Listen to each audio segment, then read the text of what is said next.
Véronique Dupont, vous êtes l'auteur d'un nouvel ouvrage sur les Seychelles, Insolites Seychelles. Commençons par les définitions pour bien savoir de quoi nous parlons. L'insolite serait ce qui surprend par son caractère un peu inhabituel. Est-ce que c'est dans ce sens que vous utilisez le terme insolite dans le titre de l'ouvrage? Oui, effectivement, je voulais pouvoir mettre en valeur tous les éléments des Seychelles qui peut-être ne sautent pas aux yeux lorsqu'on vient la première fois aux Seychelles. Je voulais montrer l'originalité de certains paysages, certains recoins qui méritent d'être vus, parcourus par les touristes ou même tous les Seychellois. Si vous avez décidé d'écrire un ouvrage sur les aspects insolites des Seychelles, des aspects qui ont donc un caractère un peu inhabituel, cela voudrait dire qu'il y a aussi des aspects, des facettes des Seychelles dont nous parlons très souvent, trop souvent peut-être, ces vieux clichés rebattus que l'on répète tout le temps, les Seychelles, île paradisiaque, destination de rêve, plage de sable blanc, eau bleu turquoise, etc. Il y a un côté un peu banal dans le langage utilisé dans tous ces dépliants touristiques classiques. Peut-être un peu, mais il est vrai que les plages sont néanmoins toutes magnifiques et pour les Européens, elles sont quand même toutes insolites. Ces magnifiques plages n'existent pas du tout en Europe et méritent effectivement d'être parcourues par tous les visiteurs. Mais c'est vrai qu'on ne voit souvent sur ces magazines que les plages. Et je voulais que les touristes, les visiteurs aillent au-delà de ces plages, rentrent dans le pays, parcourent ces moyennes montagnes. Je voulais que ces touristes aillent à la rencontre des rivières, des cascades qui sont aussi intéressantes et qui, je pense, méritent la peine d'être vues. Je suis venue aux Seychelles pour raisons familiales et professionnelles, pour retrouver de la famille ici. Mais ce pourquoi j'ai surtout écrit cet ouvrage, c'est parce que j'étais surprise à mon arrivée, effectivement. Je ne voyais que sur les brochures que j'avais consultées avant de venir que le bleu des plages, le blanc du sable, les magnifiques gris, nuances de gris des granites. Mais ce qui m'a moi surtout le plus frappé, c'était le vert, de la végétation abondante, luxuriante. J'adore marcher en montagne, donc j'ai de suite beaucoup plus été attirée en fait par cette flore-là. Et je pensais qu'elle méritait aussi d'être parfois un peu plus montrée pour les gens qui viennent ici. Il faut que les touristes dépassent les plages, je pense. Et donc ça m'a donné l'envie d'aller à la rencontre de ce nouveau paysage et de montrer tous les petits éléments qui, à mon sens, méritaient d'être vus par tous, surtout ceux qui ne viennent qu'une dizaine de jours peut-être parfois à Seychelles. Véronique, nous vous avons vu tout à l'heure au marché de Victoria, parmi tous ces étals de fruits, de légumes, etc. Un marché tout en couleurs, dites-vous, à la page 56 de votre ouvrage Insolites Seychelles. Oui, c'est vrai. Tous les marchés sont en général le lieu qu'on se doit de parcourir si l'on veut rentrer en contact avec la population directement. Donc quand je parle des couleurs, je parle à la fois des fruits, des légumes, effectivement, des fleurs, beaucoup, mais aussi des tenues vestimentaires que peuvent porter certaines dames, parfois anciennes, mais parfois aussi très jeunes, qui prennent plaisir à se vêtir de manière beaucoup plus colorée qu'en Europe. C'est vrai. La chaleur fait qu'on a envie de rayonner, je pense. Se rendre au marché de Victoria pour un visiteur qui débarque d'ailleurs, c'est aussi une manière de rencontrer des Seychellois, ce qui ferait du marché un lieu de rencontre interculturelle en quelque sorte. Effectivement, je pense que les Seychelles sont faites d'une culture très riche, très diverse. Et on retrouve tout ceci à travers le marché, à travers les denrées alimentaires que l'on peut rencontrer, donc les senteurs, les épices, les vendeurs, mais aussi les touristes. Beaucoup de vendeurs prennent le temps effectivement de parler, d'expliquer comment cuisiner certains fruits. Certains légumes qui peuvent paraître insolites aussi parfois pour certains visiteurs, qui peuvent porter un nom chez nous en Europe et puis d'autres noms ici. Et surtout la manière de les cuisiner. Le créole est très présent et c'est très intéressant de voir on entretient en fait cette langue aux Seychelles et c'est très important de ne pas l'oublier, même s'il y a effectivement 3 langues nationales. Il faut que les enfants continuent à parler le créole et c'est merveilleux de pouvoir l'entendre au marché notamment. Véronique, ici nous avons quitté l'agitation du marché de Victoria pour venir ici au cimetière de Bel Air. Et il y a cette belle citation dans votre ouvrage Insolite Seychelles.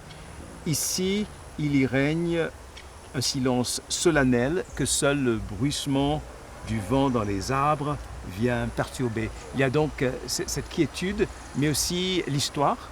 Oui, bien sûr. Il est plaisant de se promener dans ce lieu qui date de la fin du XVIIIe siècle, c'est vrai. Et surtout parfois seul. Si l'on prend le temps de venir dans ce lieu rempli d'histoire, plutôt en fin d'après-midi, on peut s'y recueillir, on peut traverser les pierres tombales et s'apercevoir de la riche histoire séchelloise. Dès le XVIIe ou XVIIIe siècle, beaucoup de navigateurs, de personnes sont passées par les Seychelles qui avaient un intérêt certain et qu'il faut savoir mettre en valeur aujourd'hui, je pense. Il faut savoir préserver aussi ce lieu qui, bien qu'un peu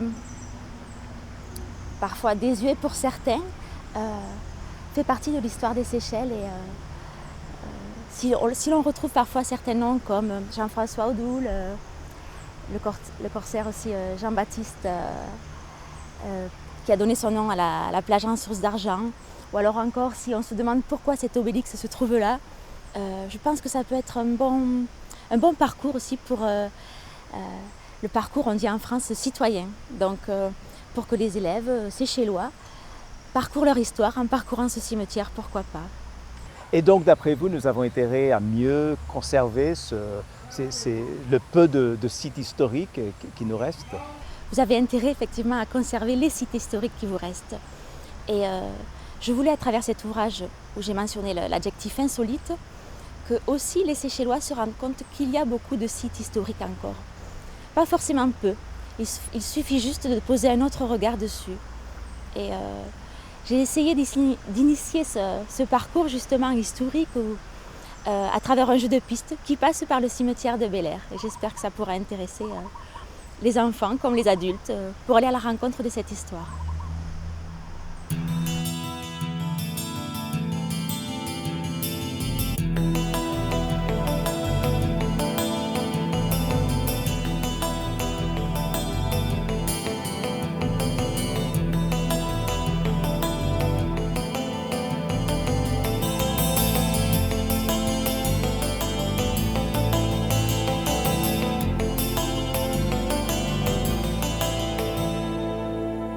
Dans votre ouvrage Insolite Seychelles, il est aussi question de l'architecture traditionnelle des Seychelles. Vous parlez d'un héritage colonial encore présent, de splendides cases créoles. Les visiteurs qui arrivent de l'étranger s'intéressent donc à ce genre de choses? Certains d'entre eux, je pense, s'intéressent. Il faudrait pousser dans ce sens-là pour pouvoir mieux les mettre en valeur. Qu'elles méritent toutes d'être vues, donc elles font partie du trajet des touristes ou même des visiteurs intéressés par cet aspect historique. Qu'il s'agisse de maisons en bois, de maisons de maître ou de cases créoles, même en tôle, toutes peuvent avoir un intérêt particulier, de par leur couleur, de par leur architecture ou organisation. Et elles méritent d'être vues. C'est pour ça que je voulais en mettre en avant certaines, effectivement. Véronique, vous parlez de Case Zanana où nous nous trouvons actuellement et où se trouve la galerie de l'artiste Georges Camille avec son parquet de filao, cède en créole et ses volets en calice du pape. Vous trouvez que c'est une tentative intéressante pour conserver l'architecture traditionnelle? Oui, je pense. Cette case est très bien mise en valeur par ce bois précieux et il y fait très frais quand on s'y promène. Elle est très bien ventilée. Elle reflète vraiment un art de vivre naturel qui permet de bien vivre dans un pays plutôt très chaud. Mais en fait, qu'est-ce qui vous plaît dans cette architecture séchelloise? Dans celle-ci, plutôt l'abondance du bois. Et c'est vrai que les motifs ananas sont sympathiques, repris à divers endroits, à travers les luminaires, à travers la barrière en bois ici, c'est très agréable et très original, je pense. Et au cœur de la ville aussi. Mais cette architecture séchelloise, les maisons coloniales, les cases créoles, etc., tendent à disparaître. C'est une perte donc. Effectivement, et malheureusement on pourrait dire. C'est pour ça qu'il faut savoir prendre le temps de les contempler, de les protéger aussi et éviter que ce patrimoine ne se perde et au contraire soit vivant. Je trouve que Casanana est un bon exemple cette bâtisse est ouverte au public très souvent, utilisée pour des expositions, des représentations. Je trouve ça très intéressant. Il faut que ce patrimoine vive pour être bien apprécié aussi.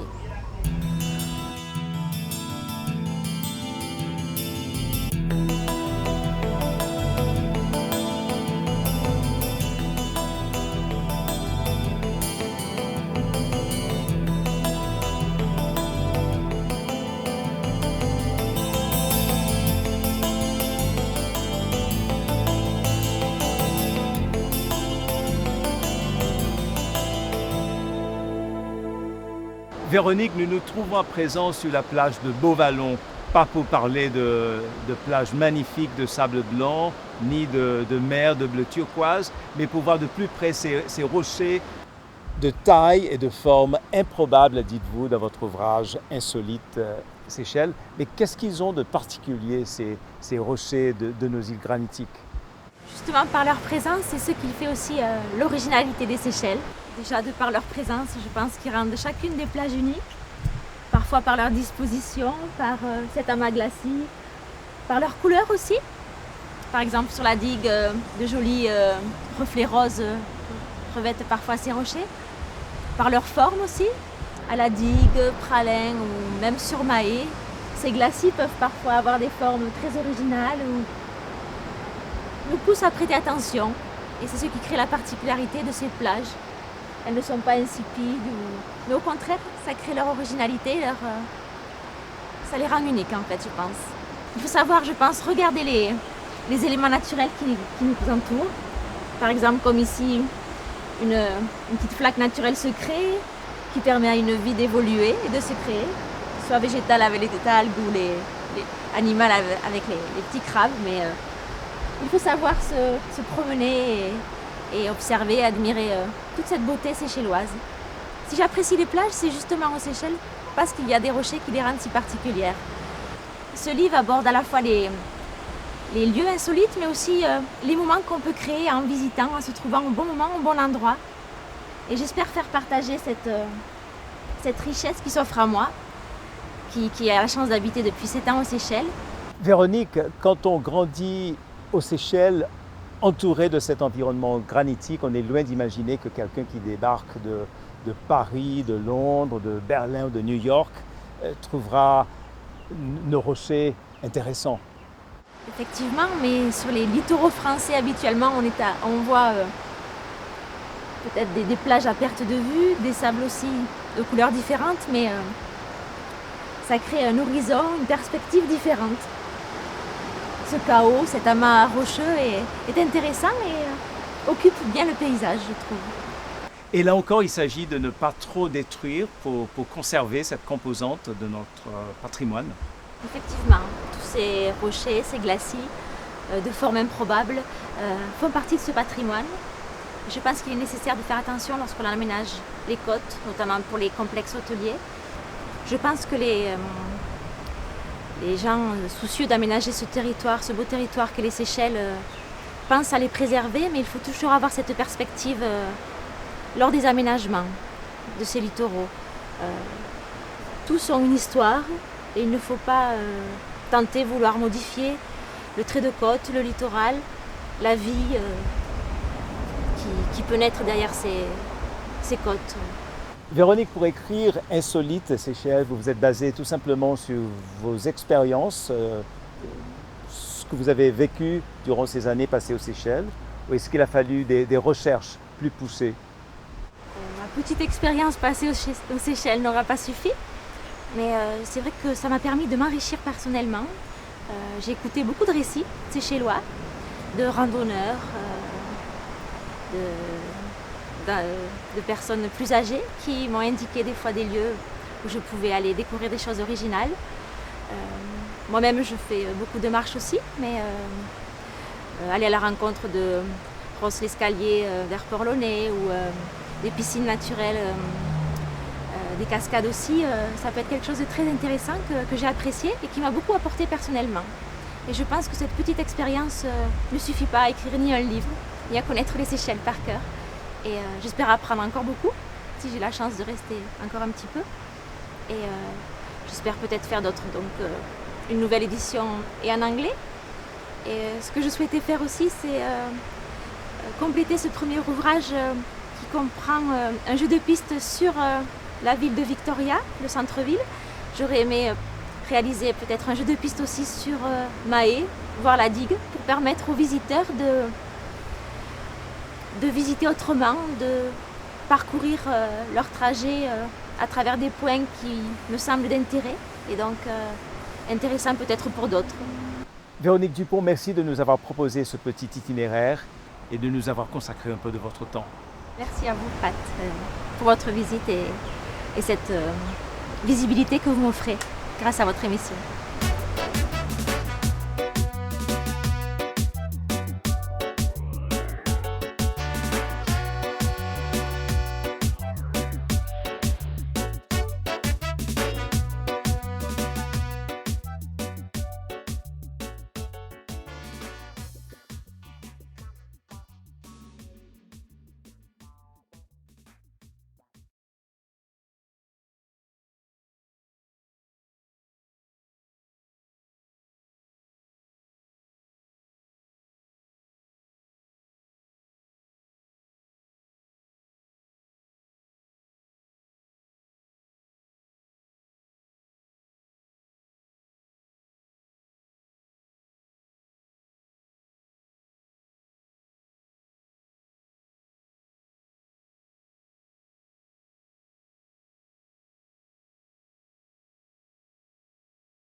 Avant d'y boire qui sont